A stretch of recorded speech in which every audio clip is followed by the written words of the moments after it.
Steven Quayle is an author. He's been a guest of Coast to Coast with Art Bell. He's been with me. He's an author of a book called Breathe No Evil. It's a book for understanding bioterrorism. Now, additionally, he has authored Blueprint for Survival, Investment Perspectives on Precious Metals, and Aliens and Fallen Angels. Steven Quayle has completed his latest book, Genesis 6 Giants, Master Builders of Prehistoric and Ancient Civilizations. He's a former editor, publisher of Survival Quest and Security and Survival Chronicles, monthly newsletters that dealt with perilous events and how to prepare for them. He continues to shout from the rooftops his concern for massive loss of life due to lack of civil defense and preparation in the public and private sectors. We always turn to him here on Coast to Coast with these kinds of issues.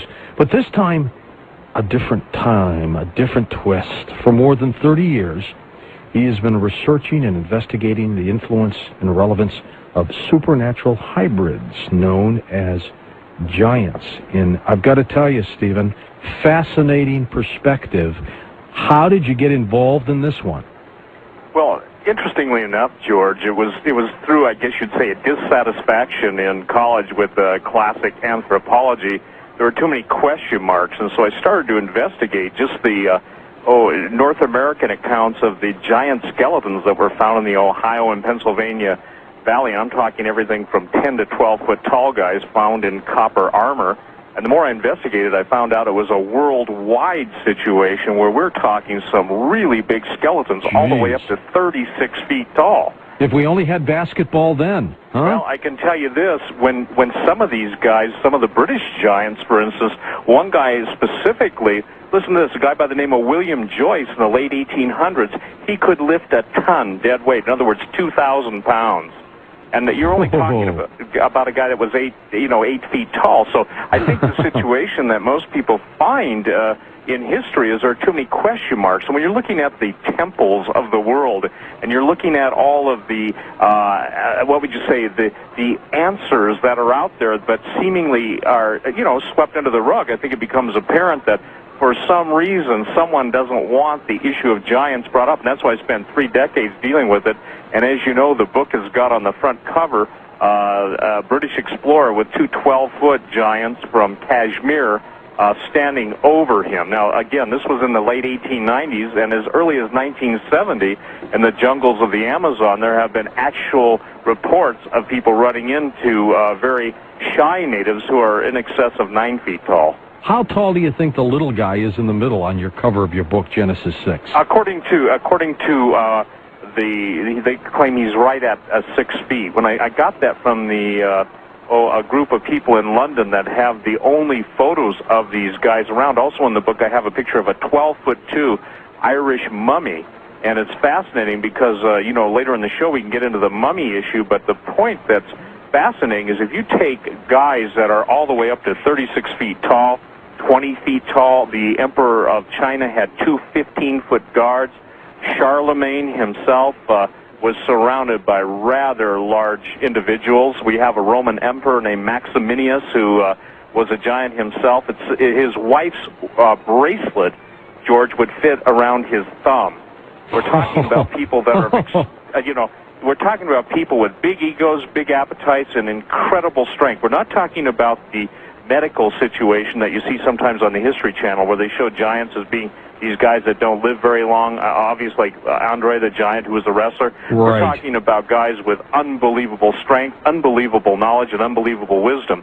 On the website, I even show some of the Incan kings, I-N-C-A-N, Inca, from the Inca Empire, basically in the museums of Peru, that have 4 to 5 times the cranial mass of a standard human skull.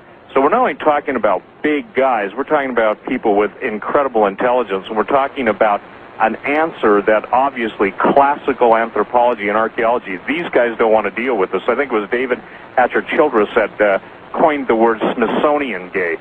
In other words, a cover-up of history that's rather pronounced. And when you begin to dig, as I began digging over 30 years ago, you can find out that the reports of newspapers in America, of newspapers around the world. Interestingly enough, after I did the last show with Art, somebody went on the website and they sent me from Eastern Europe, they've already sponsored I guess you'd say an undertaking to go into some of the caves where they found a whole, basically, cavern of giant skeletons.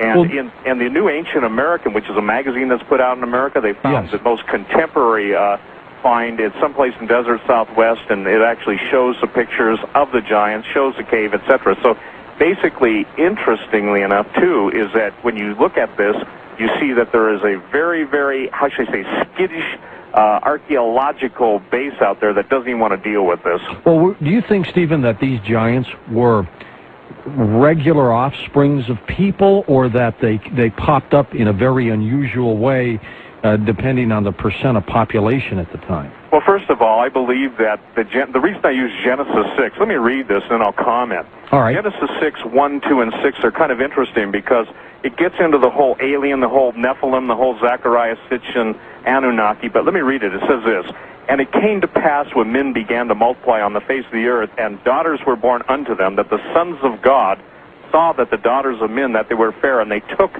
them wives, all of which they chose. There were giants in the earth in those days, and also after that, when the sons of God came in unto the daughters of men, and they bore children unto them, the same became the mighty men which are of old, men of renown." Now, there are two opposing viewpoints on this. During about the 4th century A.D., the Catholic Church basically said, well, no, these were the sons of Seth, and the sons of Seth married the daughters of Cain, and out of good men marrying bad women came giants. We're talking about men, George, that had 6 fingers, 6 toes, and double sets of teeth. Now, that's kind of interesting because all through the digs in North America, especially in Catalina in California, Lompoc, where there's a prison in California, they found red-haired giants 10 to 12 feet tall, double sets of teeth, 6 fingers, 6 toes. You go to South America, and the Mayan god Shambhalum had 6 fingers, 6 toes. And so I believe there is a supernatural element, and then you've got writers who claim that we were created by the aliens, the Anunnaki, and I obviously I don't believe that. I believe that all the myths of history center around this one thing, that basically supernatural beings had sex with earth women and produced giants. And it's in the Bible, it's in Genesis 6, Jude 6, 2 Peter, but more than that, and in addition to that, it's all through history. So you believe that these giants are the offspring of fallen angels. Fallen angels from way gone back. Well, from way gone back. And it gets into the interesting thing. You know, if we go into, let's say, Greek mythology, we've got satyrs, and satyrs was a goat-like body, a human torso, and ram's horns. Yes. We've got centaurs, head and torso of a man, lower half of a horse. Cyclops, giants with one eye in the center of the forehead. And by the way, 2 months ago in Indonesia, there were actual cyclopean skulls found, one eye, giant, and immediately the standard, if you will, anthropological community came out and said, oh, these are just basically calcified remains of a normal skull. We've got tritons, mermaids, minotaurs, chimeras or chimeras, and it's interesting because there's actually a patent now with the U.S. Patent Office that combines human DNA and animal DNA. So when we've got a supernatural element inserted into the equation of, in essence, fallen angels even having sex with animals, and by the way, this is ancient Sumerian text, it's ancient Babylonian text. This is something that is through history. It begins to explain a lot of where the myths came from. Let's get into Genesis if we can, without the biblical and religious twist to it. Sure, but I'm really talking about it from a historic aspect. Exactly, and let you interpret some of this for us, because it is there for people to read, and you've been able to pull that out when you have written about it in your book. But it is there, and it has gone on since the beginning of time here, hasn't it? It has, and you know, it's interesting because, again, you know, basically you have from just the Genesis account of these fallen angels having sex with earth women, producing, again, a race of incredible people. You know, everybody's heard of David and Goliath, yes. But what they don't know is that Goliath had, you know, 4 brothers, and these guys all had 6 fingers, 6 toes. There's a guy named Og, O-G, not a hard name to remember, and some scholars place him at 18 feet tall. So from the Genesis account in the Old Testament through all of the history, the historical accounts, through the different continents, whether you're dealing with South America, whether you're dealing with North America, the Europeans, the Asians, the Australians, the Greeks, everybody has got their records, their bones. And, interestingly enough, the Aztecs, and there was a lot of chronicling of the Aztecs by different Spaniards that followed, especially their priests that followed the conquistadors. And basically, the Aztecs said their entire civilization was built by giants. Tiwanaku in Bolivia, up by Lake Titicaca. The point is that they have fantastic architecture that still no one can explain. Baalbek, the giant cities of B-A-S-H-A-N, Bashan, which were called the cities of the giants.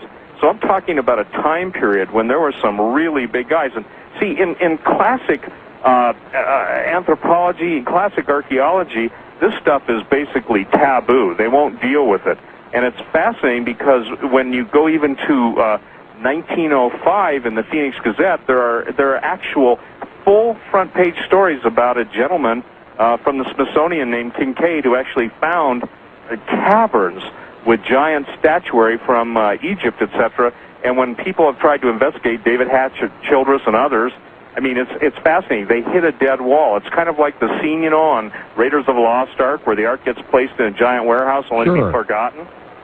So I think it's time for this stuff to come out, because what I'm concerned about, and again, we can get to that, is the genetic engineering consequences of this. The British Museum a couple of years ago had an interesting article. They said, can Ramses II live again? We all remember the theme of Jurassic Park. DNA obviously brought back the dinosaurs. But now we're talking about the possibility of bringing back, long lost men of renown, and it's fascinating. I believe the Human Genome Project has a lot more, what would they say, the sinister purposes than most people might imagine. Well, why is it taboo for mainstream science to do a good investigation into giants, how they got here, and where they are today? Well, I think primarily because, number one, they don't want to have to deal with the religious issue. And when I say religious issue, obviously the most detailed account of it is in Genesis chapter 6, Jude, 2 Peter. There's a lot of places that deal with it in the Old Testament. Second of all, it kind of throws a kink or a chink in their armor as far as just following if you will, a chemically determined plan of evolution. They can't account for it. The supernatural aspect of it, I think, really scares them big time. Well, you may be right about that. And let me ask you this, Stephen. Are there giants on the planet today, much like what we see on the cover of your book? Yes, and interestingly enough, really interestingly enough, I don't know if you've ever read any of Barry Chamish, C-H-A-M-I-S-H, or some people pronounce his name Shamish, from Israel, but he's got a book called Return of the Giants, and he's got, George, at least probably 24 eyewitness accounts of, and this is what's going to blow a lot of people's mind, 9.5-foot giants getting off of flying saucers running around, which some people call the Pleiadians.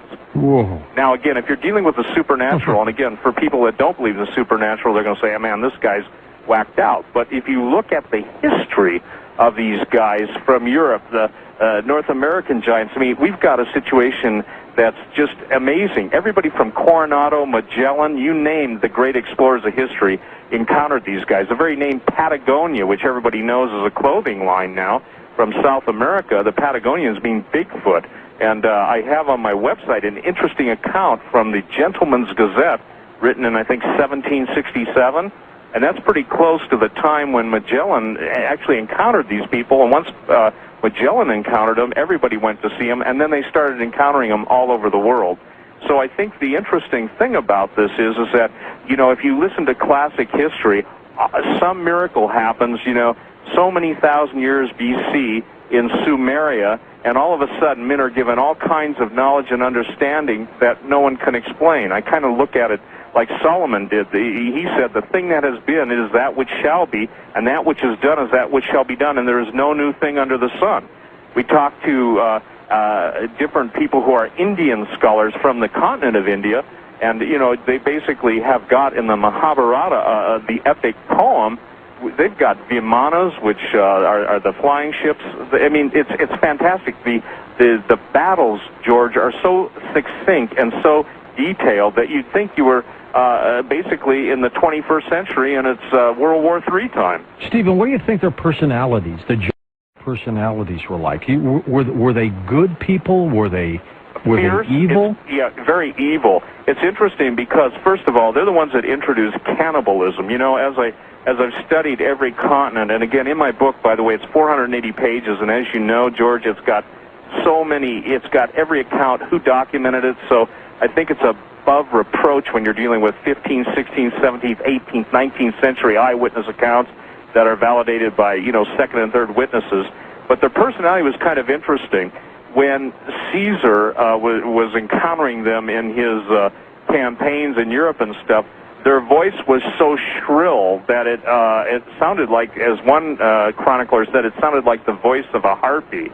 Another thing is that their prowess, if you will, they lived to fight and die. In the book, I chronicle some pretty gruesome, we don't need to go into it, but some of the gruesome habits these guys have, and basically they were pretty horrific people. Now, those were the six-finger, six-toes guys. It seems like, too, that the larger, normal people, though, there were some pretty incredible people. Most people don't realize King Arthur is considered a giant by a lot of the writings, obviously of the Arthurian legend. Even, guys like, I said Charlemagne. Interesting. He stood 8 feet tall, and he had a whole... How tall was Arthur?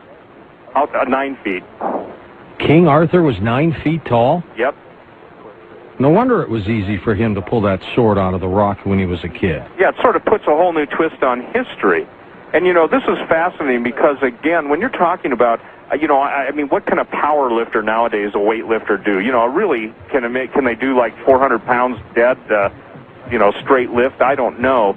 But when you're talking about guys that could do, a ton dead weight with one hand, it makes some megaliths and monoliths and a lot of the buildings that are around the world come into focus. If an 8-footer can do that, what can a 25-and-a-half-footer do?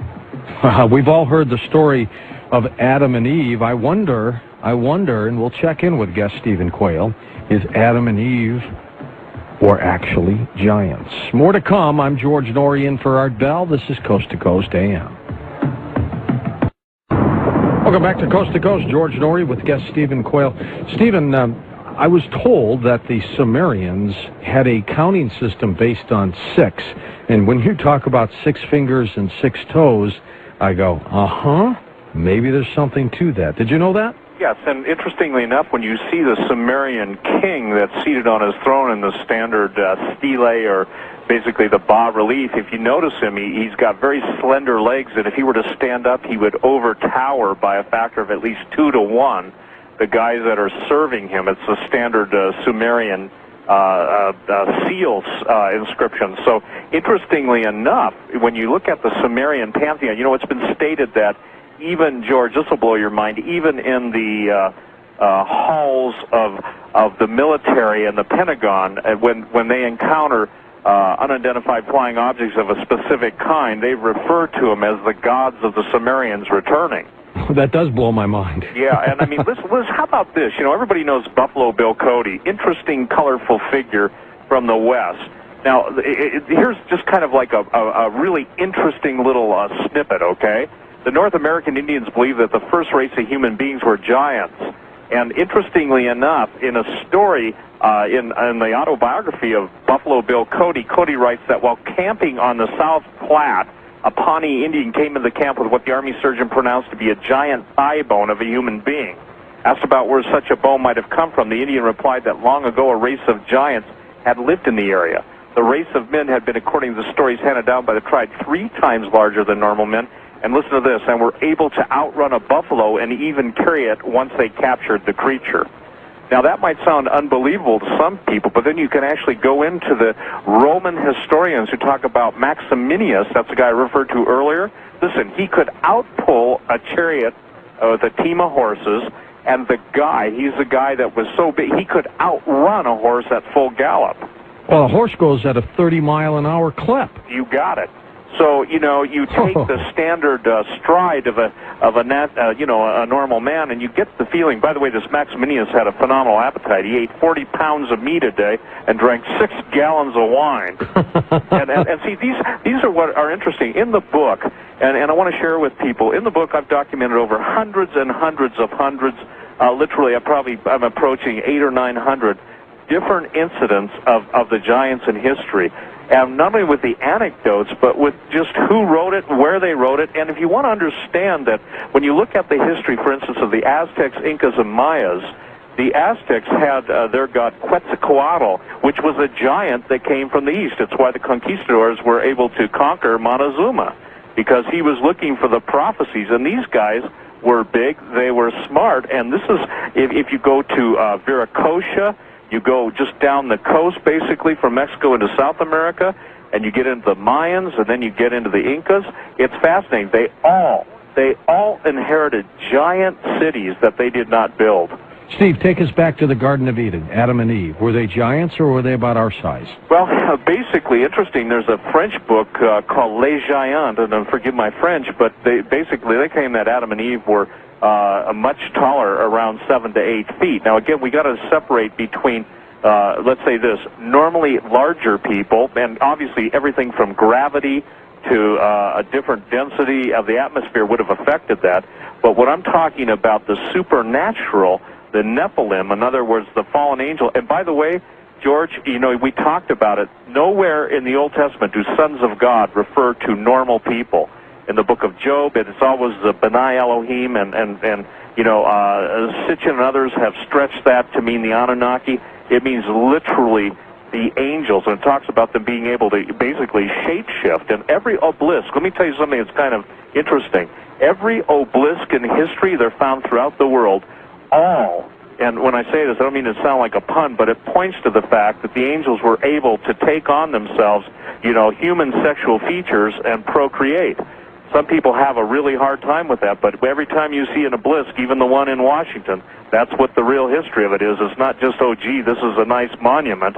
It's absolutely commemorating the fact that a specific group of angels, and, you know, interestingly enough, in the Dead Sea Scrolls, which were found at Qumran, the Book of Enoch, which is what's called a pseudepigraphal work, even in the Dead Sea Scrolls, it backs up so much of what Genesis 6 and other passages in the Old Testament teach, and some people just absolutely cannot handle that. Well, how many giants, percentage-wise, of the population, not total number, but percentage-wise, do you think inhabited the planet back in the biblical days? Well, that's a good question, because, you know, you've got Joshua and Caleb, who took over leading the Hebrews out of Egypt into the Promised Land.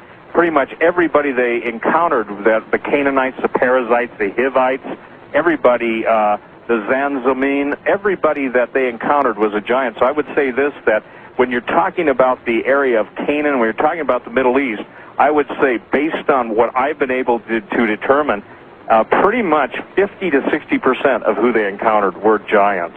And they all, you know, it's interesting because in Joshua, he's talking about the spies that went into the Promised Land, and they said it's a horrible land, for the land devours its inhabitants. In other words, when the giants couldn't satisfy their appetite, and this is true throughout the world, you know, when they could not be fed enough, that's when they started eating people. And it's fascinating because the history of cannibalism, I don't want to sound gruesome, but is directly related and traceable to the giants. Well, if 50% of the population happened to have been giant in those days, why is that percent way down now to a point of probably less than 1%? Well, I think a couple things. Number one, it's important to understand that and every listen to this, every continent, every place, it seems like the giants ended up fighting. I mean, we're talking about battles with the Romans where 200,000 and 300,000 of these giants were killed in a single battle. Those are big battles, okay? Huge battles. Huge battles. And again, I think the problem with most people is that history has become dull and boring, and if you watch, you know, Jay Leno, and he goes out on the man in the street, and, you know, most people can't even place the continents any longer. You know, I mean, when I'm sure you've been amazed, George, haven't you, at the people being asked just basic, simple questions, and they get this kind of, you know, starry-eyed glare into the world, and they can't answer the simplest of questions. I'm saying that to say this, that obviously I think history is rich with answers, and I think the skeptics are out there because, quite candidly, people have failed to take up their challenge to be able to answer a lot of these situations. Look, in the Temple of Saqqara in Egypt, you have absolute hieroglyphics that you cannot get away from that are unusual in the fact that, I mean, they look like Cobra helicopters. You know, David Hatcher Childress, I mean, Goodnight Graham Hancock, Robert Bivall, John Anthony West. Some of these guys are phenomenally brilliant. You know, Graham Hancock's gotten a lot of heat, but he's probably one of the smartest people in the world. And when he's gone and done his stellar projections, each and every one of the, like the Great Pyramid of Giza and everything, and they line up with stellar coordinates that are back 12,500 years old. Assuming, though, Stephen, all this is correct, right, and that we did have in those days many, many giants of unbelievable height. I mean, I think at one point Edgar Cayce believed that those from Atlantis were extremely tall. I mean, ridiculously tall. But assuming all this is correct, your work is correct, what does that mean? What's the bottom line here with giants? The bottom line is they're coming back. The bottom line is their DNA has already been cultivated. There are laboratories that this thing is, how do I say this? This thing is of, no pun intended, but of biblical proportion in the ramification, you know.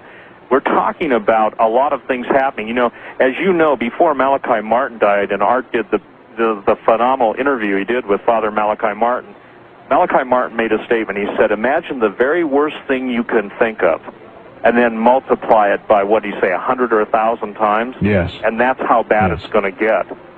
There has been a real attempt, especially by certain elements within the Catholic Church, to withhold the third secret of Fatima. We're talking about the giants coming back. We're talking about genetic engineering experiments. We're talking about things like the soul catcher chip. Have you ever heard about the soul catcher chip? I have not heard that one. Tell me about that. Let me tell you what the soul catcher chip is, okay? It's basically developed by British Telecom, and the chip is to be implanted behind the eye, and where it records, listen to this, George, every waking moment of a person's experience. According to the researchers developing the chip, this information will then be combined with cloning techniques to create a duplicate of the original person. Now listen to this, quoting. He said, this is the end of death. By combining this information with a record of the person's genes, we could recreate a person physically, emotionally, and spiritually. I would challenge that.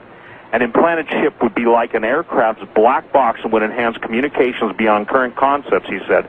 For example, police would be able to use it to relive an attack, rape, or murder from the victim's viewpoint to help catch the criminal.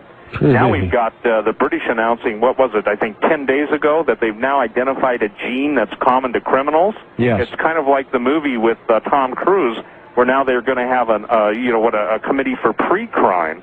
And so what's interesting about this is that a lot of people used to snicker at the longevity recorded in the Bible. Methuselah, 969 years old.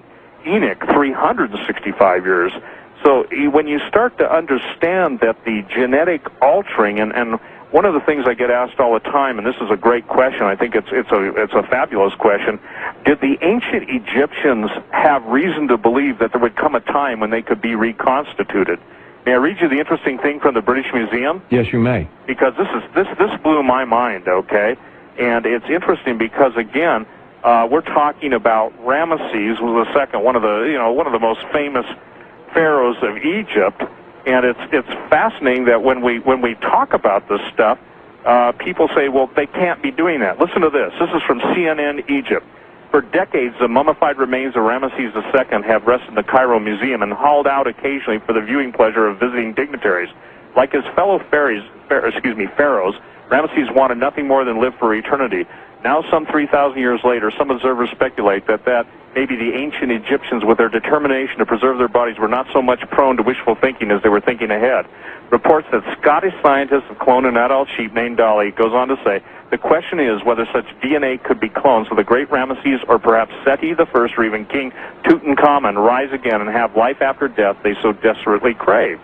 And it goes on to basically say that, this is already being considered, Well, Stephen, you seem to imply, and let me tell you, when I first interviewed you many months ago on terrorism, you scared the heck out of me, and the problem is I think you were right. You seem to imply that there's something going on here with DNA and giants. Who's doing this? Well, you know, obviously, and I believe that there is a group in the background, call them what you will, but there is a group in the background that's similar to the Third Reich that wanted to produce a Superman, or the Aryans, okay? And interestingly enough, that given the, how would I say this, and again, obviously we're dealing in a world with that's not just carnal, if you will, or physical, but that has a spiritual element in it. We're dealing with now, if you will, looking at every single headline in the paper. It's like the four horsemen of the apocalypse are on a full gallop.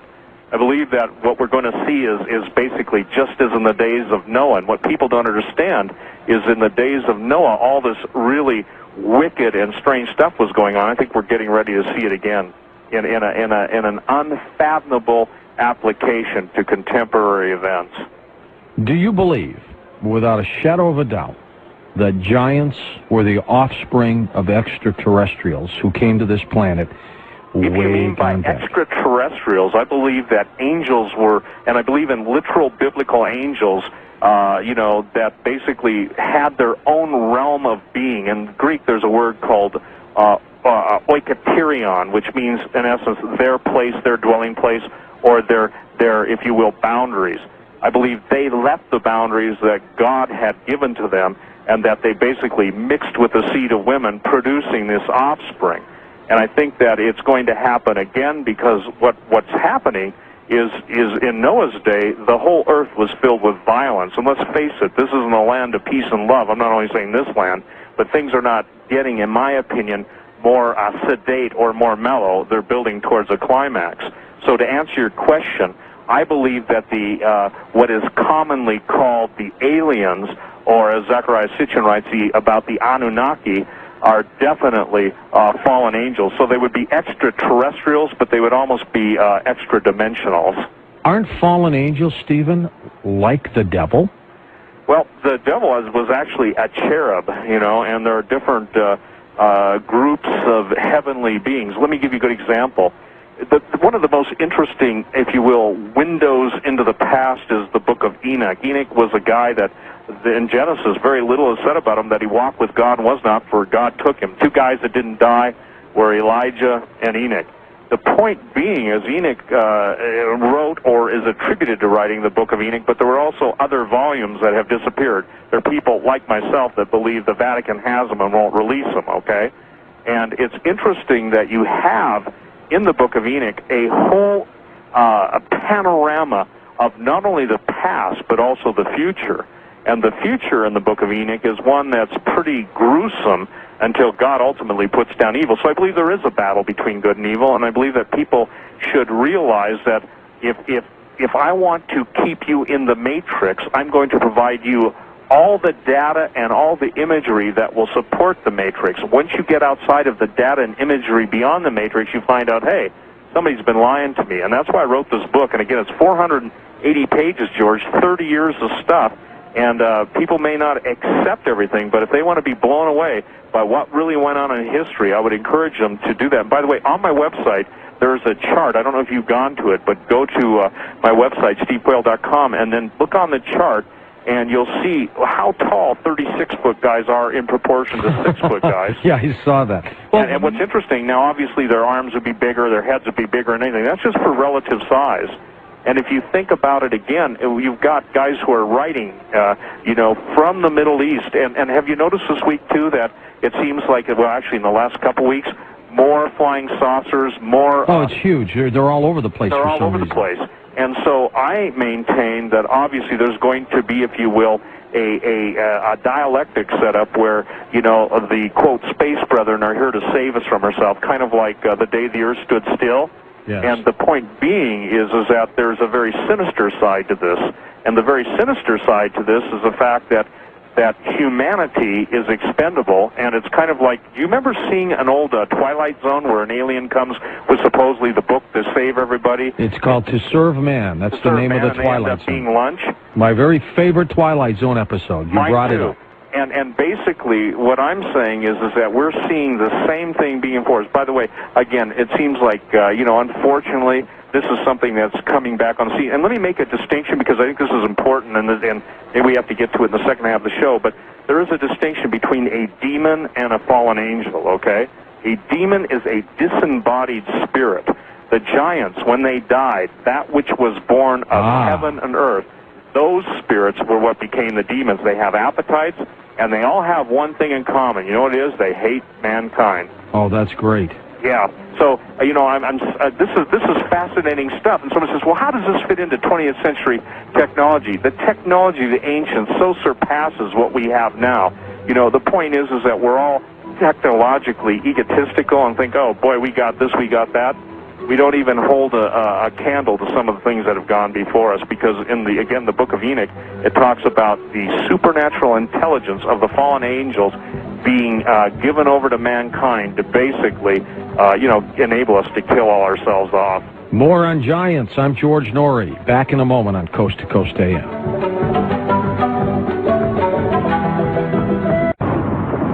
Welcome back to Coast. Stephen, if there happened to be a battle between the giants and those of us who are of regular size, would the giants wipe us out? No, I don't think so, and I think that day is coming, because when you look at just a lot of the situation that we hear references to with the, if you will, the abductions with aliens, and we know that some of their ships go down, and interestingly enough, George, we would win, but we will pay a price for that. And I kind of am fascinated by the, if you will, the attack in Kathmandu, where people are actually being zapped by whatever flying, vehicle is getting them. You're probably aware of that, but 3 people have been basically, killed, murdered, zapped, and that's the first time I've actually heard. Maybe you have heard differently, but that's the first time I've heard of a ship actually opening up and firing on people. Well, I haven't heard about it. You're right. Now, on the cover of your book, Genesis 6, the 2 giants seem to be pretty friendly. Well, these guys are Kashmiri giants, and this was taken in the late 1800s, 1895, I believe. And it's kind of fascinating because when you're dealing with the whole area around the Himalayas, obviously Kashmir is in the vicinity. The very word Nepal, it comes from to fall. The locals call the Himalayas, or Himalayas, some people pronounce it, the mountain of the gods. That's where Hitler sent specific, I guess you'd say, cadres of the SS looking for some of the giant tombs. Some of the Buddhist monasteries supposedly had some golden sarcophaguses with guys that were somewhere around 18 feet tall. You see that again in Raiders of the Lost Ark. When Steven Spielberg made that movie, he did do his homework and look into that. So it was interesting because most people don't understand this, that because of Hitler's occult involvement, the SS, which was, a secret organization with a lot of mystical dabblings. They went all over the world. They were looking for the Grail. They were looking for the Ark of the Covenant. They were looking for the Spear of Longinus, the spear that pierced Jesus' side on the cross. So fascinating stuff that they were looking for. Then if you understand the history of UFOs, when they really came to the forefront was right after World War II, or during World War II, the closing years of World War II. Then one of the most fascinating things was Admiral Byrd and Antarctica.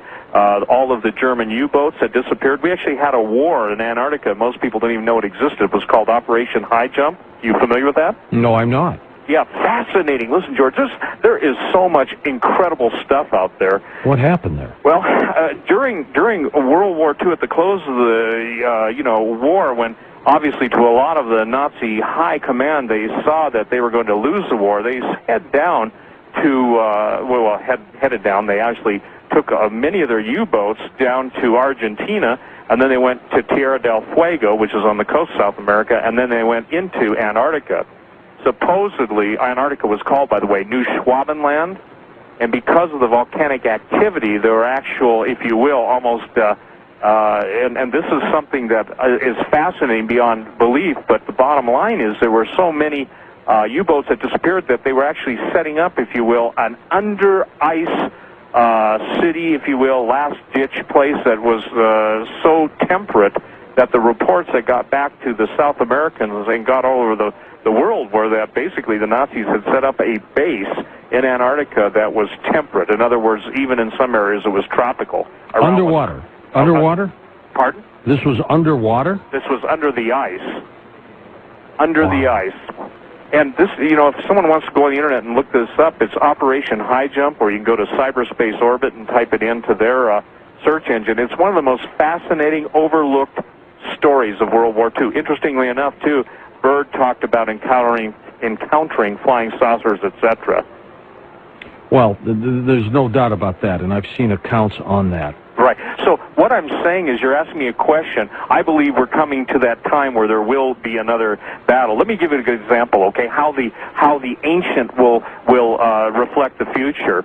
In the ancient Greek mythology, there was the offspring of the chimera were the harpies. You've probably seen some of the, you know, Hollywood movies where they have these like huge creatures with bird-like bodies and the heads of women.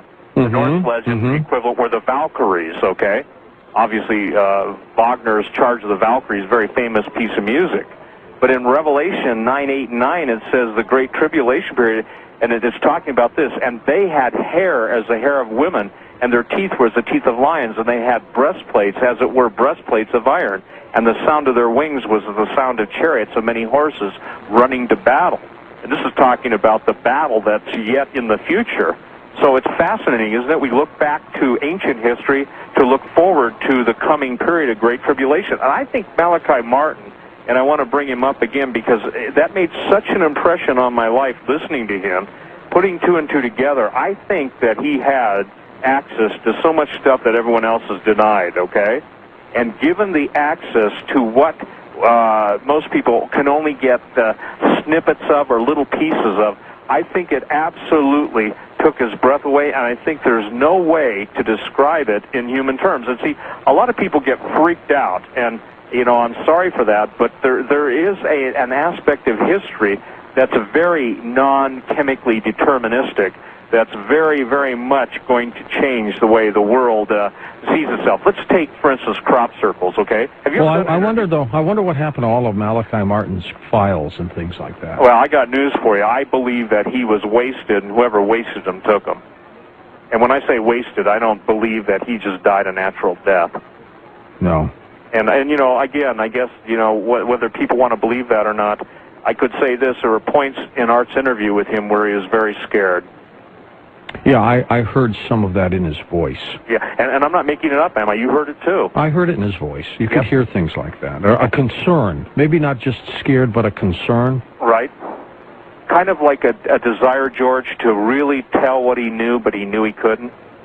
And, you know, it's interesting because if people have a hard time just grasping what I would call in-your-face history, how can they grasp stuff that's beyond their ability to even bring it into the containment of their brain?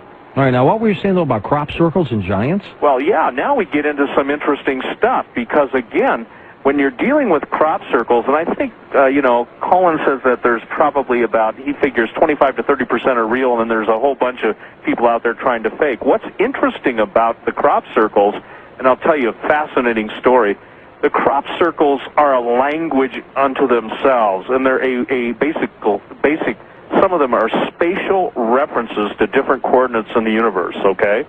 Now, in the Bible, the word stars can be substituted for angels, okay? 7 stars, which are the 7 angels. All right. And it's fascinating that the crop circles, what I began to do a couple years ago is to match up in a lot of the ancient writings, the angels have, you know, like your signature and my signature, they have more like symbols. They're not hieroglyphics, but it's fascinating that there's basically a vocabulary and there's a whole story that's being told. Let's say, for instance, you're in, you're in Paris and, you know, and you wouldn't do this, but you write your name on a place, okay?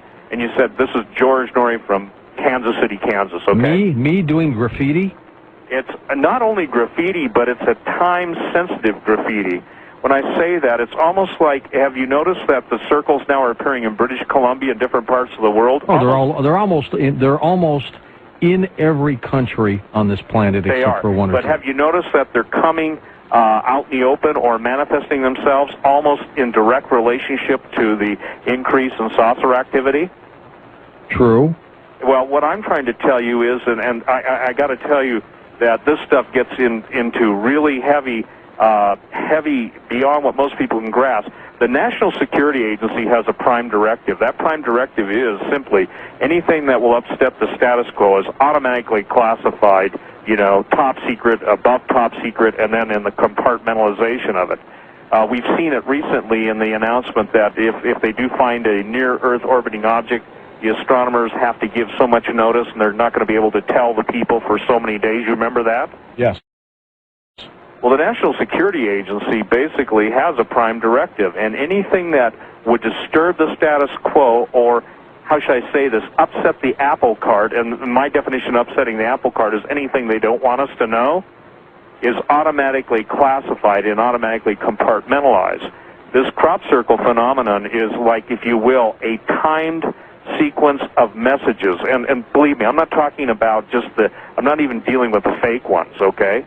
But I'm talking about that if you were to project back, like with a computer, and you take the star positions of about 12,500 years ago, and you superimpose them on some of the on the crop circles, you get star maps, and it's kind of like a definition. I believe that each one of those real crop circles is if you will, a specific location for a specific fallen angel, and I believe there's actually a language to it, and I know the Russians have, if you will, their dictionary, and it's kind of fascinating because the Russians started preparing their crop circle dictionary back when a lot of their cosmonauts were encountering unusual beings in space, and you can go see that, you know, on cyberspace.orbit's website. You know? Well, if the 20% that Colin Andrews says is definitely not man-made, right? And he believes that they may have been made through some kind of mass human consciousness or something, but then definitely not man-made. There's got to be a message behind the symbols. There is a message behind the symbol, and the deal is that you know, this is most people, and please again understand that you know, when you're dealing with this kind of stuff, this is beyond ATS, okay? Well, how do you tie that into giants? Well, for instance, if you look at the giant chalk figures that are in the plains of England, like the Salisbury Plain, or if you look at the Nazca lines, which, you know, are in Peru and stuff, the bottom line is you see imagery, and you see giants that basically tie in with celestial coordinates. And this is something that, again, Graham Hancock, especially on the pyramids and some of the temples around the world, has done a magnificent job on. What it is, it's basically telling where this stuff is going to come from, and when I say this stuff, the entities that are going to return to Earth, and in getting into the, how should I say this, the guts of the crop circles, is the language would be space glyphs, okay? Not hieroglyphs, but space glyphs. Maps? Maps, star charts, positions, and names. And I think they're timed, and I don't know how they, and please, there's so much I don't know, but what I'm saying is it's fascinating that you cannot get away from the supernatural intelligence of these guys. Again, when you're dealing with the epic, the Indian Vedas and the epics and the different stories, you're talking about things that are absolutely beyond fathoming, yet this thing was recorded, you know, thousands of years ago in such detail. It's basically, I think, kind of like, if you will, a time capsule. Well, let me ask you this, though, Stephen. The dinosaurs were huge. Right. The animals now are not. Right. It's entirely possible that through genetics, the giants were huge. Earthlings now are not, obviously. What happened in between? I mean, did they leave? Did they die off? I mean, what happened to them? Well, first of all, you know, I mean, obviously the mass extinction, the ancients were very concerned about the cosmic catastrophes that had taken place. Everybody that recorded them, that's why they were so fascinated with the stars. They were worried about, this is my terminology, they were worried about covering their butt because they had experienced and had written down for them so many of what would call extinction-level events or mass extinctions. And, you know, when you get into the Mayan calendar, what are they saying now? You know, it's now, it used to be 2012, and I think it's moved up to 2029. But the point being... No, I don't know about that. I thought it was still 2012. Now, I think there are some people now that have just come up with a new date. But let's say 2012, 2029. have you noticed, too, that 1 minute the United States is stating that, gee, we're not worried about asteroids and stuff, and then the next minute the British are making public statements in the European Union that they're going to get their plan to knock it out of orbit using nuclear weapons? Yeah. You know, see, what there is there's doublespeak. Again, in the United States, we live in a matrix, okay? Almost all the information, all the imagery, all the sounds, everything we get are sound bites. But the point is, the rest of the world is amazed that the Americans can be so, you know, and I interview different, when I say talk to them, obviously on email, I get hundreds of emails a day, and people are saying, do you see what's going on? And if you see how people outside the country view us, it makes those of us who are inside screaming at the top of the lungs, wait, there's a whole different world out there than is being portrayed on, you know, the network news. And not to pick on them, but it's the same thing with history. Getting back to your original question, and I haven't forgotten about war, I believe that we're going to see the genetic altering of human DNA mixed with animal DNA to produce the very giants and monsters. And please, there are already patents like that. Are you aware of that? War machines you're talking about, life forms that fight.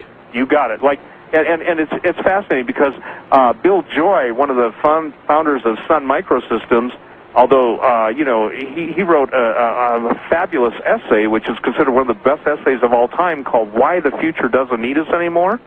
And he said, with genetic engineering, cloning, and nanotechnology, we're basically facing extinction.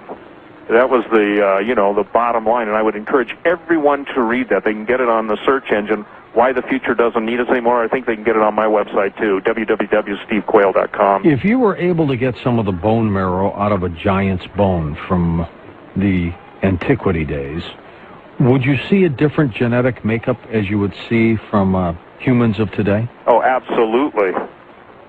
Absolutely. And I can tell you this, there are people that go around and get it. Some people that knew I was writing this book got a hold of me from Ohio, and this will blow your mind. They found, I think they were 9.5-foot giants in some of the burial mounds, you know. The minute they let it be known, guess what? Certain members from the federal government showed up and took the bones. This is what somebody always asks me, where are all the bones? And the point being is that it seems like every time there's a major find like this, somebody comes and grabs them up. I believe the Human Genome Project on the surface has the stated meaning. I believe beyond that, there's a group that's definitely looking, you could call it, for the giant gene. You know, there's human growth factor H, HGF8, that they can introduce into mice and will literally cause the mice to grow to tremendous proportions, makes them stronger, etc. You've got the scientists now telling, basically, you're not going to die, George, because they can clone you a new body. They can download your entire memories, your entire sensory input, you know, and load it into a new body. And if you want, by getting connected to the right people, you can, you know, share their thoughts. In essence, you can have a thought sharing every single experience, whether it's love, hate, anger, orgasm, whatever. And there's actually a British couple that's doing that right now under a British Telecom grant. I've always thought that that's exactly what they would do with people in mankind. You'd clone them, take their memories right off a chip, download it, and plug it right back in. And whenever the body's ready to age, you do it all over again. All over again. Stay with us. Steven Quayle is my guest. His book, Genesis Giants, Master Builders of Prehistoric and Ancient Civilizations. I wonder if they helped build the pyramids. Let's find that out in a moment on Coast to Coast. Welcome back to Coast. I'm George Norrie with guest Steven Quayle. Steven, I want to relay a few fast blast questions to you. One very interesting from Wayne in Brook Park, Ohio. Wants to know if the Vatican, with all its history, has any data of this nature, what you were talking about, that they might be hiding. What do you think? Oh, absolutely. I mean, with such specifics that, you know, it is absolutely astonishing to me that the amount of information that they have on this. They are also supposedly the group behind going out when any of the real artifacts of extreme importance, like giant skeletons and all this stuff, they're the ones that send out their, I guess you'd say, the equivalent of their cleaners, and they go out and get this stuff, and if they can't get it, they've got an agreement with certain, if you will, government agencies with us that go out and do it for them, too.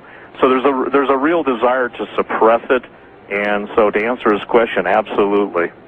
Is the suppression based on Genesis 6, that maybe they don't want any cooperation from that? Exactly. Plus, it also points to the fact that given the revelation, and not only Genesis, but in Jude, the New Testament talks about it, the point I think they're trying to keep from everyone is it's, if you will, the prophetic ramifications. For instance, Jesus says in Matthew 24, just as in the days of Noah, so will it be in the days of the coming of the Son of Man, okay? If you understand that the days of Noah were really raunchy and we're going to repeat them, that's probably one of those things you don't want to let known, just like if the Third Secret of Fatima is talking about the next pope being the AC, the Antichrist, or whatever the Third Secret of Fatima is, it's obviously of a... Well, I don't think it's that. No, I'm just saying that whatever it is that they want to keep it quiet, okay?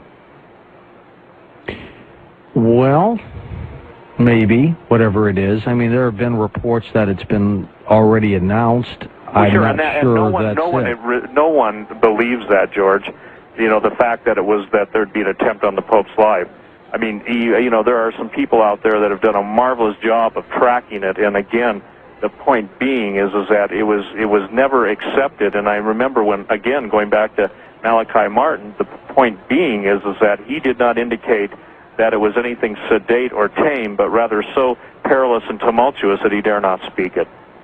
There seems to be a way of trying to cover up some of the things that have occurred in ancient archaeological times. What's the reasoning behind that? Why not simply say, sure, there were giants, we believe this is where they came from, they were genetically altered later on, so be it? Well, the Rand Corporation gave a report a number of years ago, and basically stated that it was their estimation that mankind was not sophisticated, intelligent, or spiritually capable of dealing with it, okay? Now, are you familiar with that? Yes. Rand paper? Well, is that also the one with the Brookings report on yes. If mankind? All right. Yep. All right. Similar, Rand and Brookings both came out with the same one. I think the biggest issue is that it obviously puts everything into a more spiritual context than it just simply a evolutionary, chemically determined context. And I think basically it would upset the status quo, and I think that's why this stuff is all suppressed. But I don't think it's going to stay suppressed. Did you see, for instance, the flying saucer picture that was on the web where the F-16 was encountering it over Maryland? They can't keep a handle on this thing forever, George, and it seems it's interesting to me that, again, call it coincidence, we get the Mel Gibson movie Signs, we get all this different stuff happening, and then bingo, British Columbia has a unique crop circle. They start happening all over the world. You asked me about the pyramids. There are pyramids all over the world. I don't believe the Great Pyramids were built by the pharaohs who claimed them. I believe they were built, thousands and thousands of years prior to the official date. I would say that Graham Hancock has done, and Bouval and John Anthony West have done fabulous jobs. But these guys, they just get clobbered by, quote-unquote, the professional archaeological community. Well, is it possible that there were giants that lived during that period and that might explain how some of these huge boulders moved a little quicker? Oh, absolutely. I mean, when you've got boulders, for instance, in Tiwanaku that weigh 200 tons, and when they're fitted together, and they're not just straight right angles being fitted together, some of these things are fitted together in some most unusual shapes, and then you get some of the stelae, if you will, or the glyphs, the Mayan glyphs, and it shows guys with kind of like a flamethrower on their back, or a laser.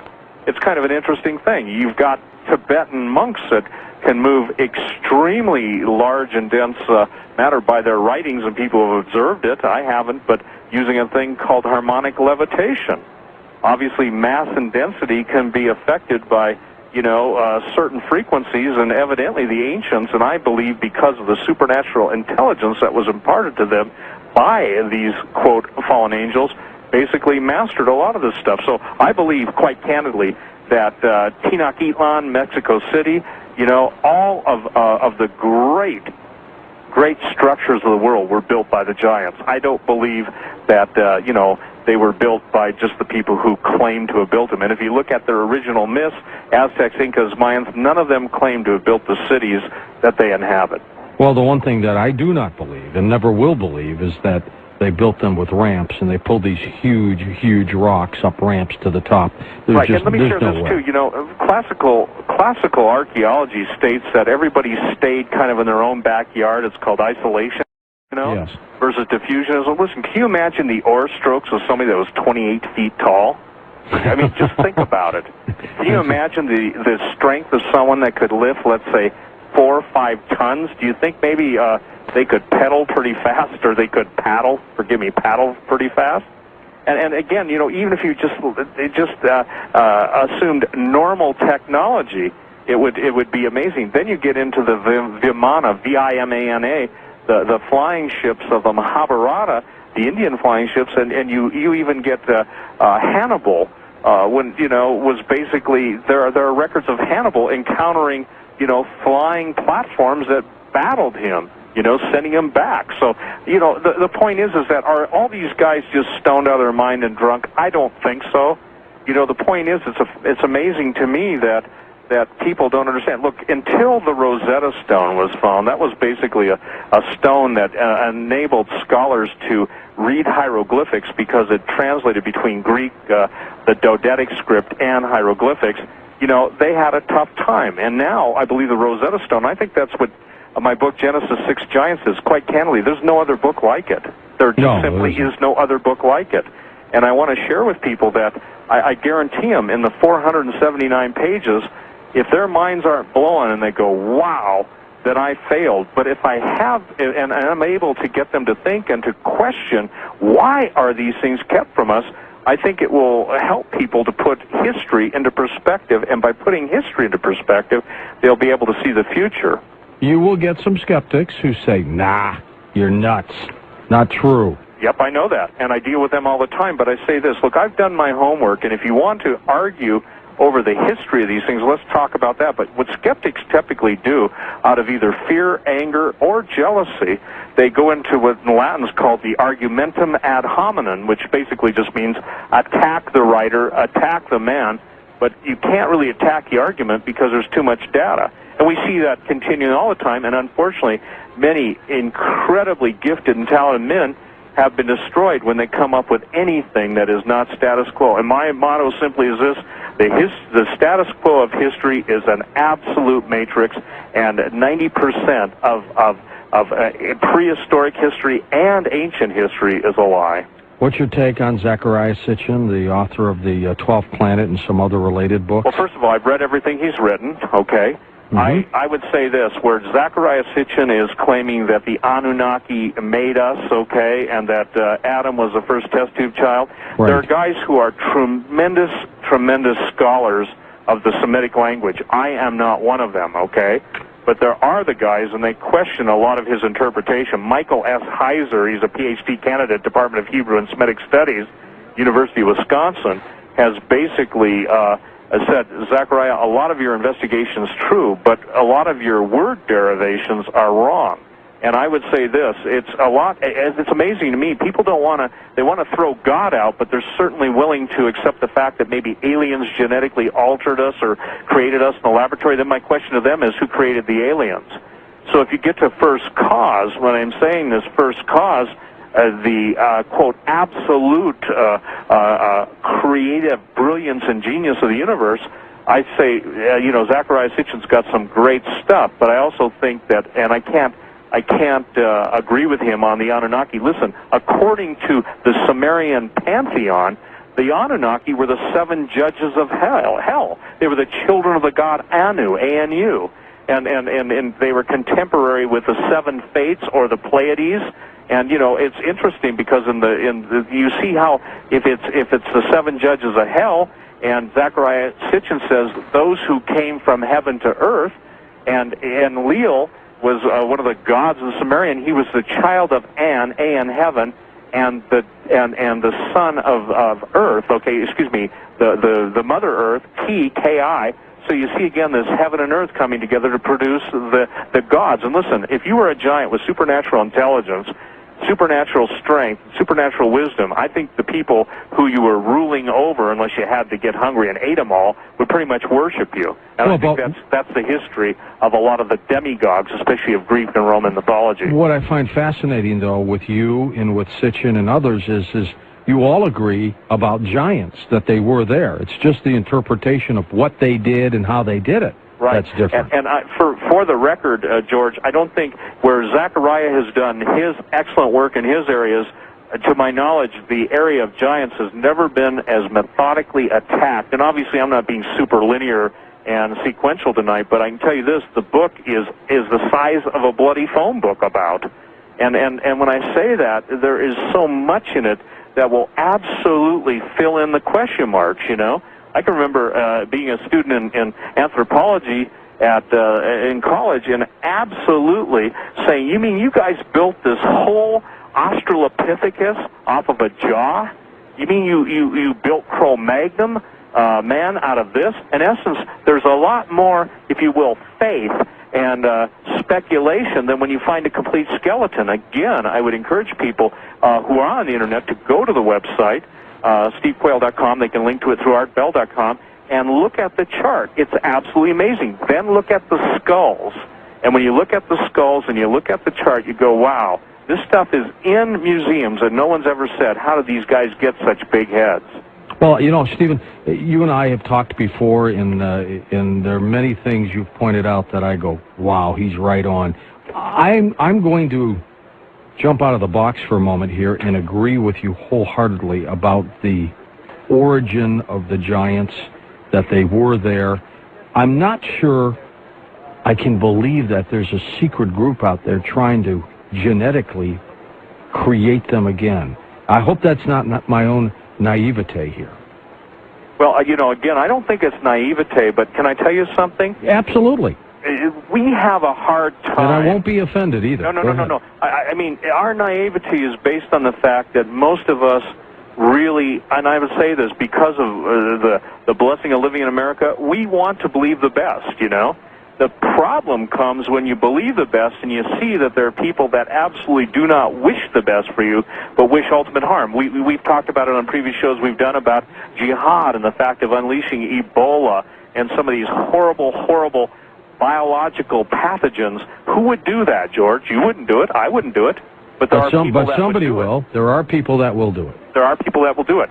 So understand this, that when you're talking about genetics, you're not only talking about from 1999 on, you're talking about, you know, the boys from Brazil. You're talking about Mengele type stuff, and you're then talking about, you know, all of the science that was up to it, and then you're talking about what I would call the arcane science.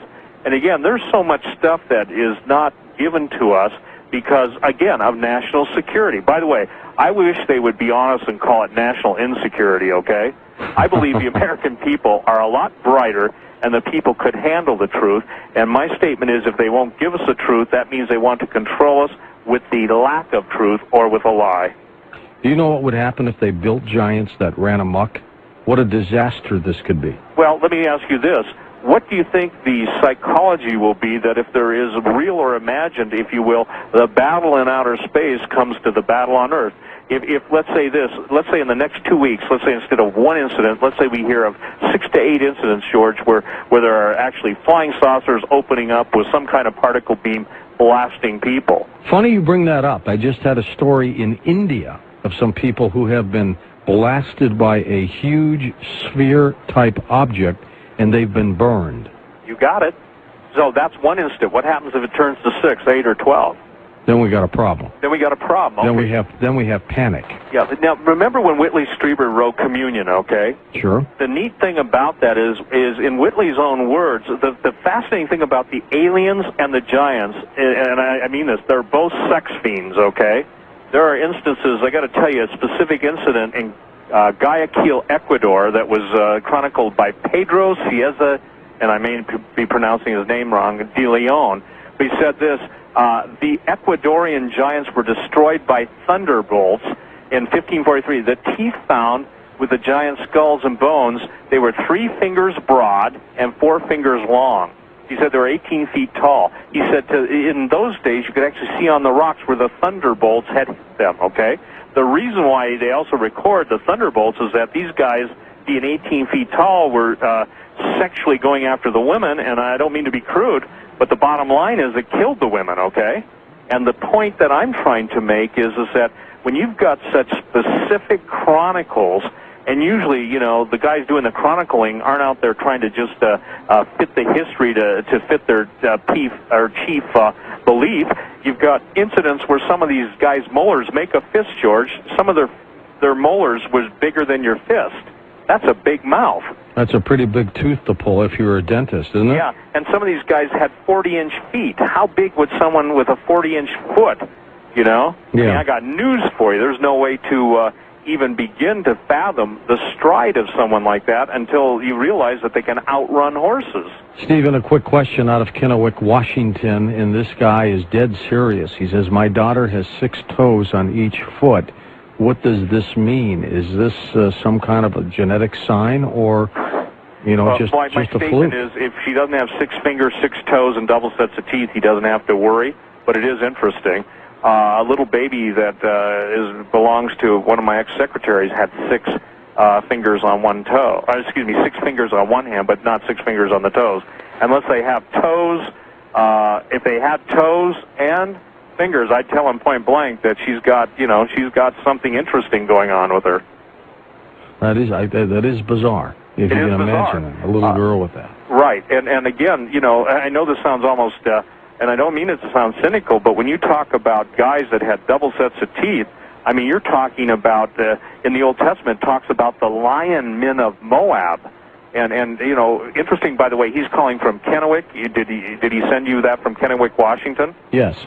You know, there's a fight going on over the Kennewick man, which is interesting because in the United States there's a law that anything that is found of antiquity is automatically assumed to be Native American. But when they ran the tests, the genetic DNA tests on Kennewick man, they found out he was pretty much European in about 3,000 years, I think 3,000 to 3,500 BC, okay?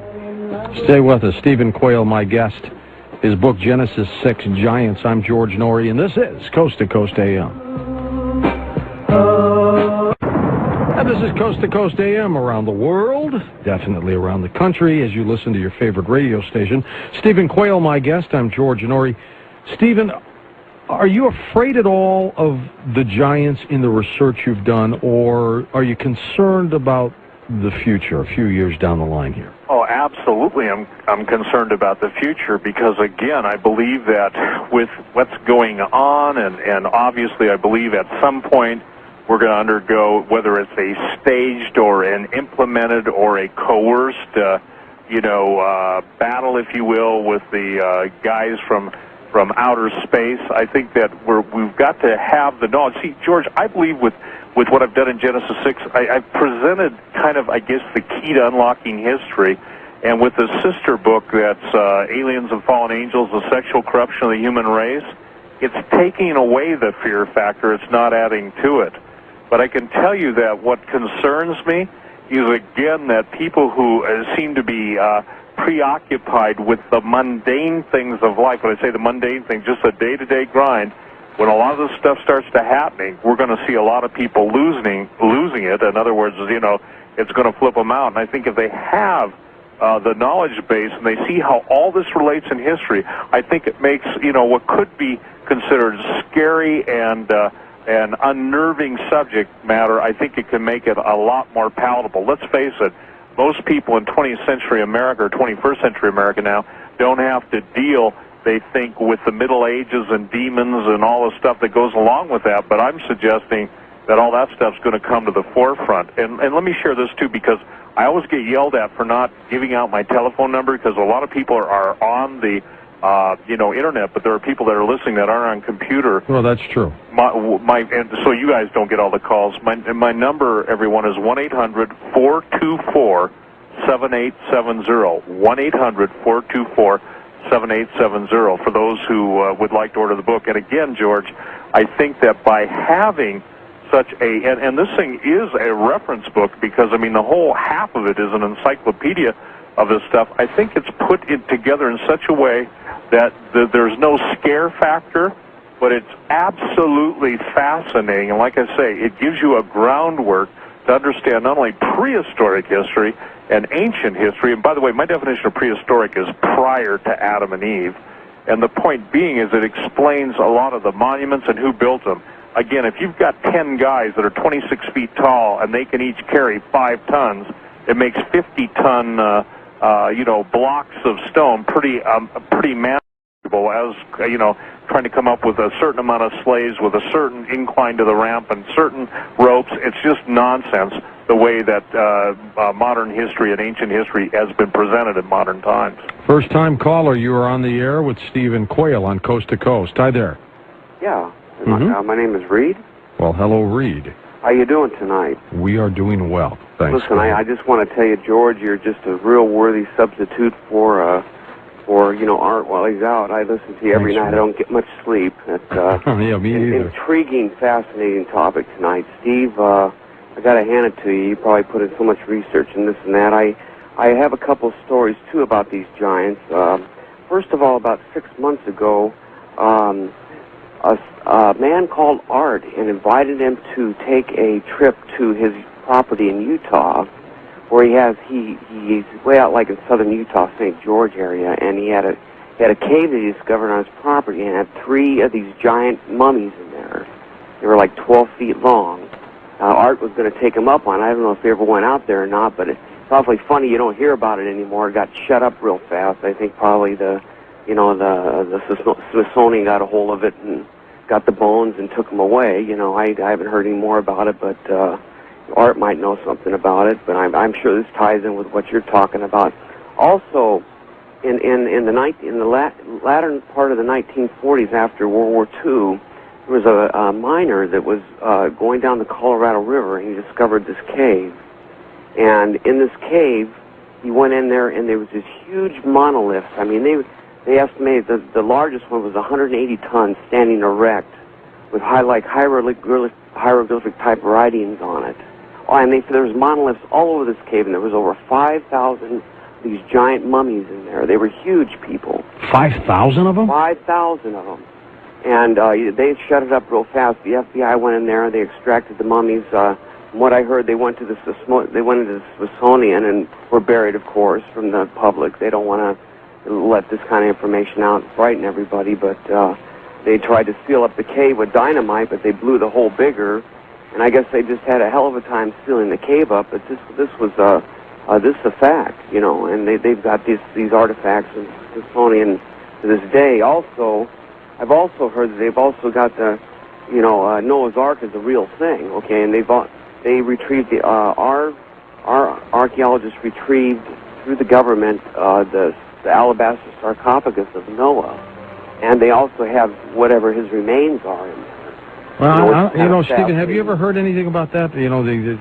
Well, yeah, especially from the time the supposed first of all, I believe obviously Noah's Ark is real. I believe that they have located it. I have heard rumors about the alabaster sarcophagus. The interesting thing is that there are people that claim it's on the top of Mount Ararat who have actually gone up to it. One of the former astronauts, I think, Irvin went up there. And, so that doesn't surprise me. I want to thank you, Reed, for sharing that story about southern Utah and the Grand Canyon, because, again, if people want to read the most fascinating thing in 1905, Kincaid found also a labyrinth with mummies, giant mummies, and hieroglyphics, and everything in the area of the Grand Canyon has an Egyptian name. And you ask yourself, okay, how does that happen? That's something in, the Colorado River in Utah or wherever, forgive me, not Utah, but Colorado, where that Arizona, where that can happen. How is it that they all have Egyptian names? And the obvious answer to that is that it had to have been passed down for a long time. Why withhold information, though, Steve? Why hold it back? Well, first of all, I think, I've tried to answer that. I think that one thing that people need to realize, and I think that Reed brought up an interesting point, as I track a lot, when I say track, as I investigate and run down a lot of the different cave structures and labyrinths, etc., you'll find a lot of them are turned into military bases and they're off limits, okay, to archaeologists. A good example is China Lake. China Lake has the naval weapon laboratory there, you know, all the stuff that goes on in China Lake. But it's true in so many different parts of the country, you know. What people don't understand is that when the giants were fleeing, from the wrath of God in the Middle East, literally, they built phenomenal underground tunnels, underground, if you will, cities. You can go to Turkey and Cappadocia and see the most incredible underground tunnel structure in the world. Have you ever seen it? Yes. Okay, and then you can go to a place called Nemrut Dag, D-A-G-H, and you can see 7 giant thrones that are on the plains of Nemrut, which basically people say, oh, that was one of the kings of, the time that built it. There were 7 kings of the plains of that specific area, and George, you'd have to be about 24 to 28 feet tall to sit in those things. So, there's all these interesting artifacts all over the world. And then he also made reference to the gentleman in Utah. By the way, if the gentleman in Utah is listening, please call me at that 1-800-424-7870. And, George, if anybody else out there in Ohio, Pennsylvania has any of the original stories out of the newspapers. By the way, during the turn of the century into the early 20s and 30s, the American newspapers were riddled with stories of giants 12 feet tall, copper armor, all sorts of weapons of warfare.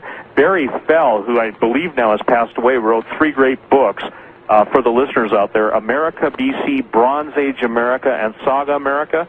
And he was a Harvard ethnologist and president of the American Epigraphic Society. He's proven beyond a shadow of a doubt, even to the people that just absolutely turn livid when you mention his name, that America was settled thousands of years ago by a lot different people than, quote, Leif Erikson and the Vikings. Wildcard caller, you are on the air. Welcome to the show. Hello? Wildcard caller? Well, we have no time for you. We will clip you off and go west of the Rockies in California. You are on Coast to Coast. Yeah, hi, gentlemen. Hi there.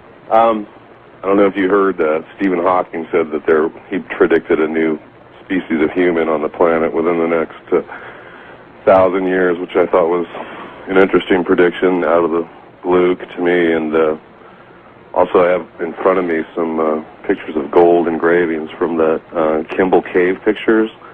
Mm-hmm. Mr. Kimball was on Art's show, and we got him off the website. Yes. You've seen these, I suppose, huh? I have not. Stephen, you have. Yep. Oh, aren't they? That's just amazing, that they are... Egyptian folks. I see it no big deal, getting across the ocean in the Atlantic. You can drift across, with the sail you can get even faster. Makes me wonder what sort of ships giants would have, You're talking about oar strokes, and I was thinking it would be quite the thing to see a gigantic ship built by giants. But it reminds me of Planet of the Apes, too. I was just watching that a few different times, and it's on HBO now, so... looking at it carefully, and it dawned on me after the last time I saw it that this could actually happen, that one species could take over another. And it happens all the time, doesn't it, Stephen? Well, when you're talking like Planet of the Apes, let me share this. If you've got a bunch of people then let me just say this again, not normal by our standards, but are set on world domination. It's kind of like the movie Universal Soldier, okay?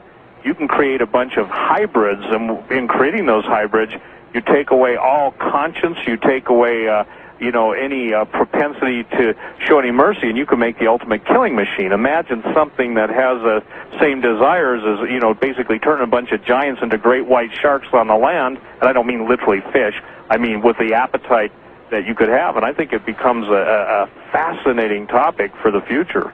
Were there any female giants, Stephen? Oh, absolutely. Absolutely. Because, again, when the angels, and understand this, a lot of people say, well, Jesus said in heaven they're neither given or taken in marriage. Well, that's in heaven. God's fury came down on the ones that committed sex sin. It says that they're reserved in Tartarus. And interestingly enough, in Greek mythology, Tartarus is an area below Hades where the primeval deities, the Titans, were basically chained up. And the Titans, you remember the story Clash of the Titans, you know? Clash, yep. Well, the interesting thing about the Titans is you have a specific group of fallen angels that committed sex sin. Those ones are locked up until the end times, and then guess what? They get loosed again, according to, you know, biblical prophecy. Then you've got a bunch of fallen angels out there that didn't commit sex sin that are still, if you will, vying for planet Earth. And a lot of people say, well, I don't believe in angels. Well, the point is that you can certainly believe in what you can see. And George, we're talking about some of the bones that just the femur of some of these people are 72 inches to 84 inches long. You know? That's almost hard to believe, but you're right. It is hard to believe. And you know, you're talking about people that can rip out trees just by hugging it, you know? And so, for instance, in Texas, okay, this is a fascinating story. In Texas, they had 9 to 12 foot tall, what are called the Karankawas, okay? Kind of like Chiricahuas, only Karankawas. And the tribal name, and they were all cannibals.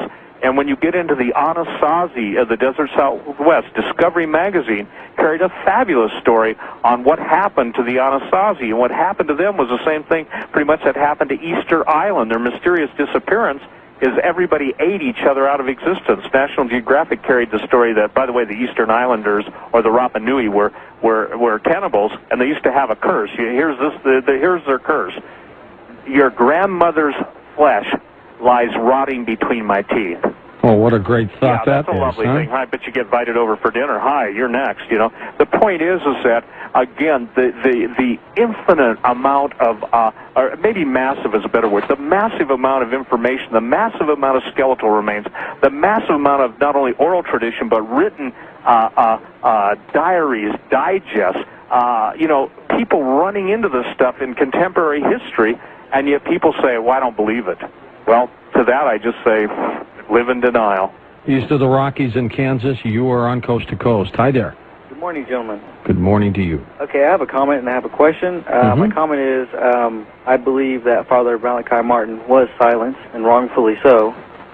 And I was want to ask your guest if he believes in Bigfoot, and if he does he believe that this creature is connected to what he's talking about? All right, good question. That is a great question. Yes, I believe in Bigfoot. When you go to you know, understanding Bigfoot and the Sasquatch and all the different names, whether it's the Chinese version or every place in the world seems to have it, yes, I believe that there are, how should I say this, transgenic species. In other words, people have been messing with this stuff, or even say the entities. You know, an interesting thing, with every abduction that I know of, pretty much, that, and I used to catalog, George, all of them, you know, there's this sexual thing. Everybody's always playing around with either the egg of the woman, the sperm of the man, and these people feel violated and raped. Right. All I can tell you is with the almost exponential speed of genetic engineering and cloning and everything I've talked about with the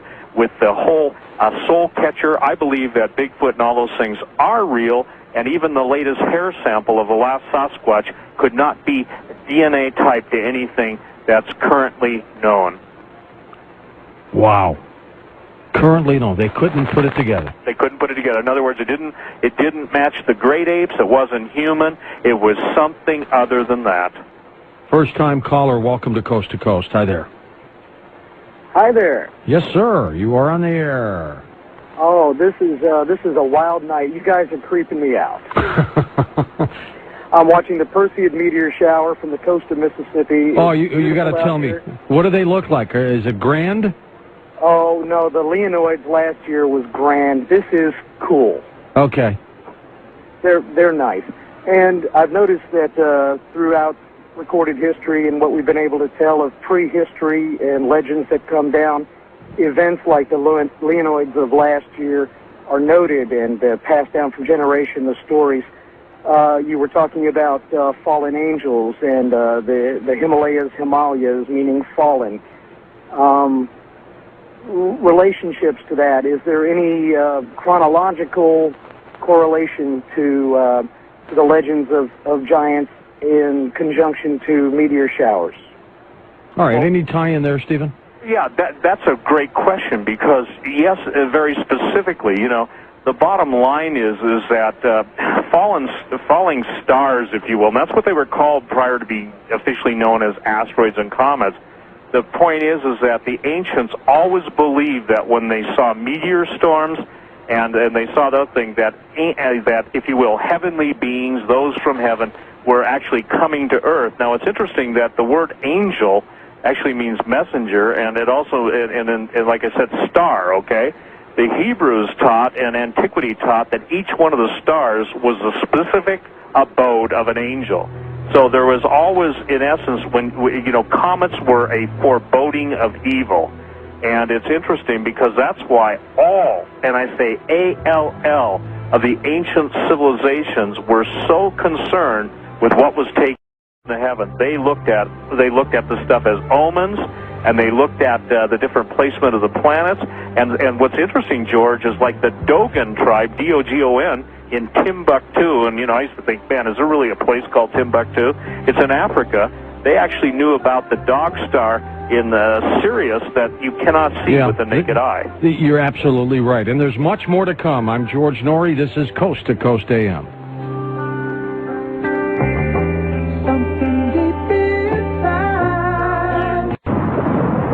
Welcome back to Coast. I'm George Norrie. Stephen, I do have to compliment you on the effort and the work that you've put into this book, which is as big as a giant, quite frankly, isn't it? Oh, it is. You know, I almost think, you know, to tell people how much 480 pages is, you got to put it in pounds, you know. It truly, there is nothing like it, and I will make a promise. I can tell you this, for the people that really want to put the question marks they've had in their minds all these years, I think it will give them exclamation points. I don't mean that to sound corny, but what it does, it answers a lot of questions, and it tells us where it's going. And I think that's what, you know, the focus of tonight's interview, you know, from your perspective, George, you know, are we going to see this stuff again? And yes, we are. And the ramifications are so great, you know, that I think that, you know, except the days be short and there'd be no flesh left alive. That's what Jesus said, and I think it's going to get bad.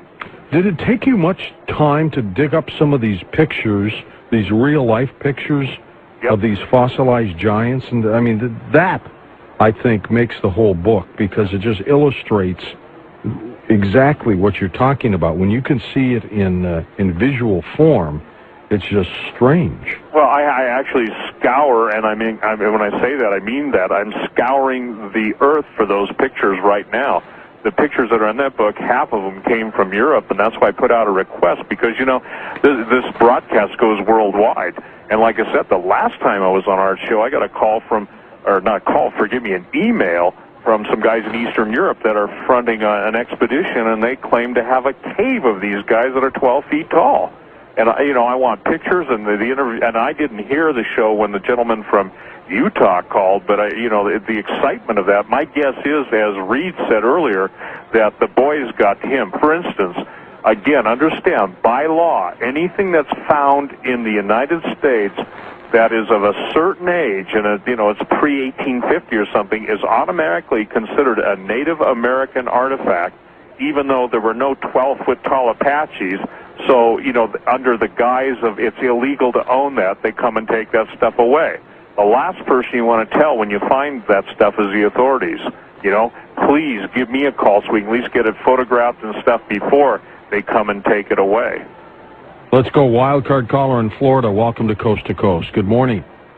Hey, George, you're slowly taking over Art's body, I think. Nah, not at all.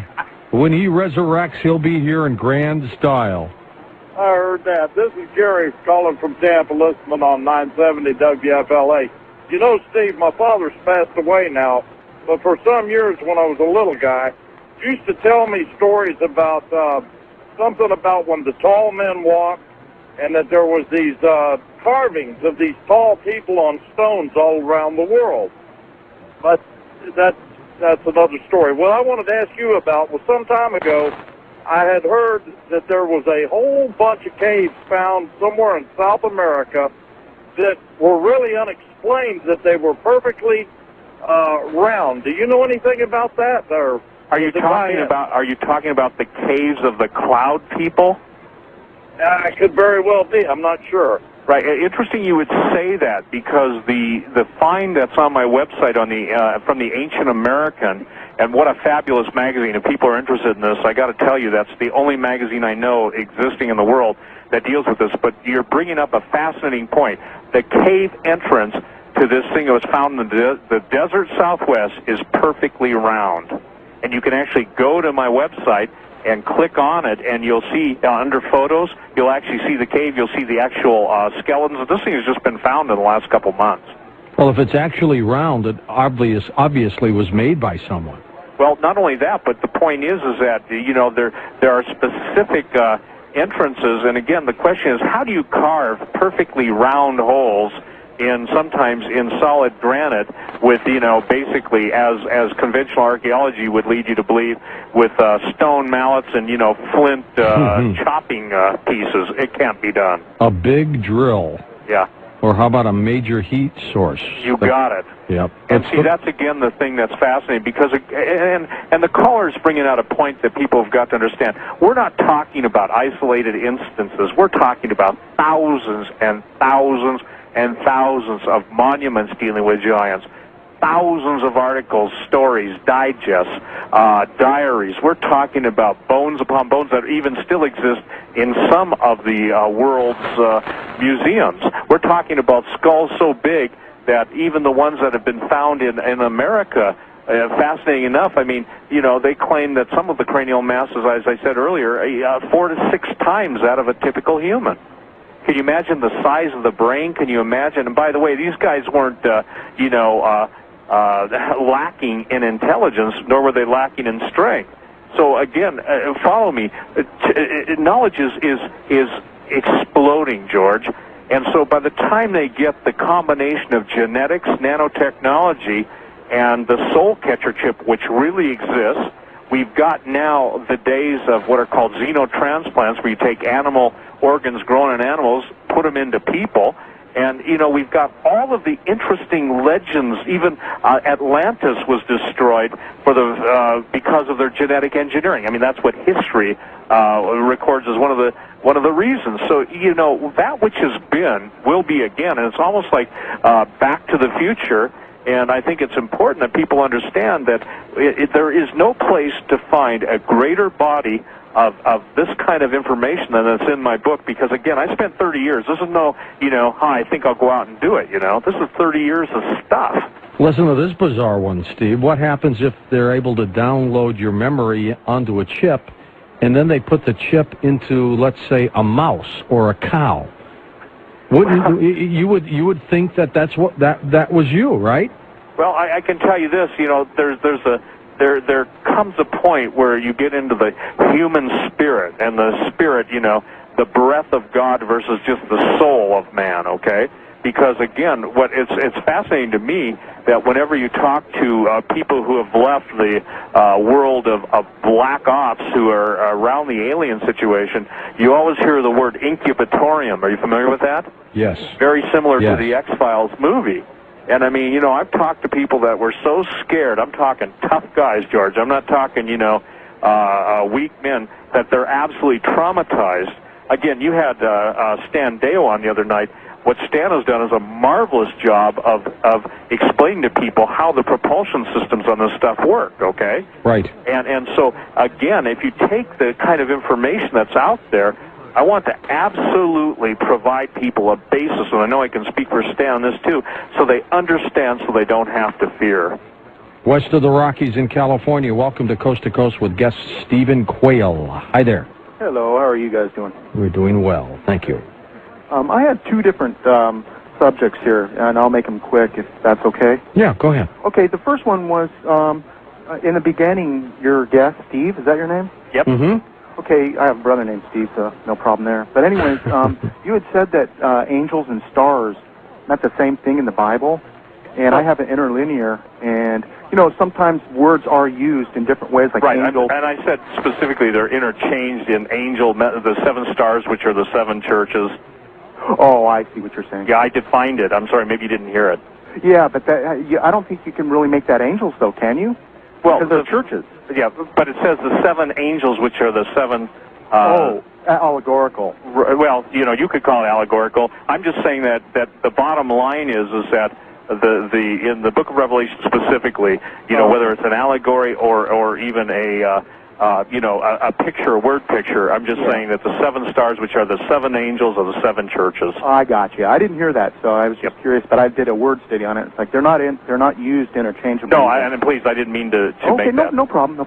But the other thing that I wanted to bring up is that in the Bible, where the term "sons of God" comes up, actually we have an explanation of what that all was in Deuteronomy 7:3-4. The law concerning that problem that had existed then was brought up, and that was talking about intermarriage between the sons of God or those who follow God. Yeah, that's not true. The sons of God are the Beni Elohim, and the bottom line is the Schofield and others. That came into the Christian, if you will, thought process about 400 A.D., and I can tell you this, if you go and look it up in your concordance, the sons of God is especially in the book of Job. First couple chapters is talking about there was a time when the sons of God came before the presence of the Lord, and Satan came also with them. It is never used of man. Jesus was called the Son of Man. The sons of God in the Old Testament are always, if you look at, and please look it up to satisfy yourself, but it's the B'nai Elohim. In the old Greek movies, the Hercules movies and things like that, Stephen, we always saw the gods looking down on mankind, but they were always huge. They were always, the Titans. And, of course, that was movie and that was interpretation, but you know what? They might have stumbled onto something. Well, for instance, you asked me if there were female giants. Aphrodite, okay? Let's go to Aphrodite, the Greek goddess of love, and Venus, okay? Aphrodite was a titaness, and it was said that her sexual appetite could never be satisfied, okay? And so when you see that in the Greek and you see in the Roman, different names for different entities, I mean, these were big people, and like you say, in all of the movies, especially the fictional movies, they always show, in essence, the giants being bigger than everybody else. Hercules was obviously, according to mythology, he was basically his father was the god and his mother was an earth woman, and you get into all of the great heroes of history being as big as they are, as powerful as they are. Obviously, to be worshipped as gods. East of the Rockies in Ohio, you're on the air. Welcome to the show. Yeah, this is Jerry from Ohio. Hello, Jerry. And I'm glad to talk to you, George, and to Steve. And I just wanted to bring up 2 things. I read the book Enoch, okay? Right. And in there, all the angels had a name. And they named the angels that came to earth to teach the earth people how to make iron, sorcery, astrology, all these angels, and they all mated with the women on earth. Correct. And they said there was giants, and the giants destroyed themselves by eating everybody. I mean, they couldn't get enough food. Right, exactly.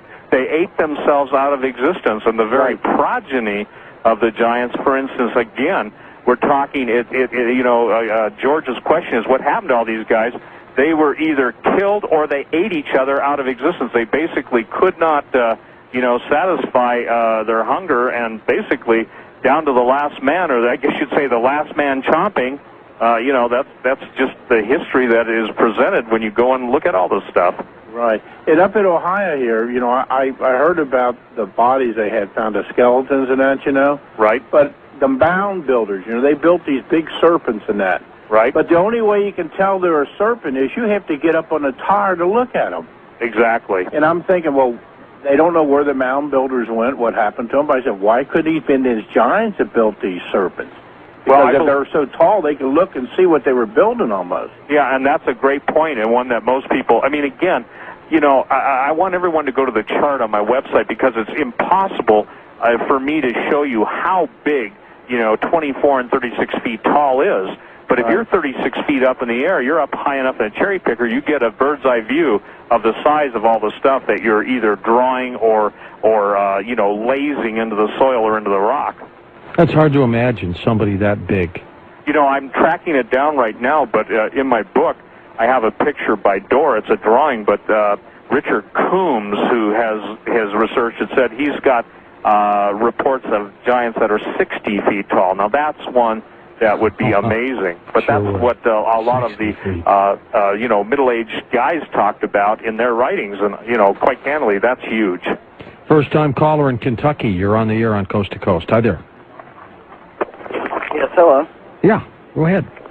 I was wondering about, like the Romans he was talking about that were, giants, thousands of them fighting. Right. And, weren't, like, Romans a lot shorter than we are now? And wouldn't a giant be a lot, I don't know, could be a lot smaller and, like, word of mouth, Made them look bigger. Stories.